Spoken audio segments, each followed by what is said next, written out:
Who do you think's gonna lead the Avengers? I could lead them. Eternals has just broken an MCU record, and it's not a good one. In a surprising turn of events, Eternals has just become the lowest-rated MCU film on Rotten Tomatoes.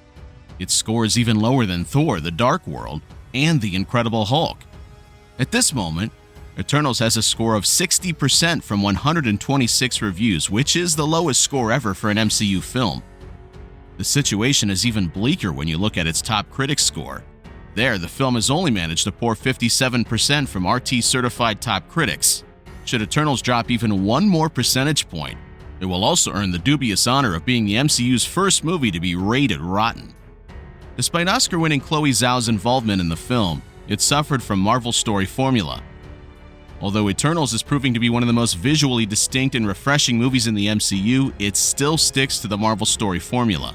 Because of this, movie critics have pointed out that they looked for Zhao's signature filmmaking style in Eternals, only to walk out disappointed.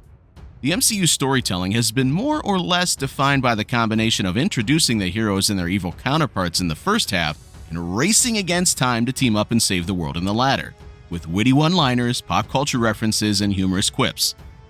This has been a focal point of discussion within the industry, especially since veteran filmmakers have explicitly expressed their disapproval towards it. However, just because the Marvel formula has critically and commercially worked for more than a decade does not mean that it's flawless. Eternals and similar content put out by Hollywood is a big failure because at the expense of a quality story, Disney, Marvel, Feige, and Hollywood are pushing a woke agenda. There is absolutely no doubt that it's true. No doubt at all. Regarding Eternals, we know from casting they replaced original Marvel Comics characters with woke characters. So, what ends up happening is that the story doesn't play out organically. It comes out as fake and forced, as the content must emphasize the woke material over the story, and that ends up leading to a complete failure. A character we all grew up with, Makari, a redheaded dude, was replaced by a deaf female POC in Eternals? Why? All for the sake of political correctness. And if it wasn't because of a woke agenda, then why not create new characters? Now that character will forever be a failure in the Marvel Universe, and we'll never get to see the true Makari. That's your MCU woke.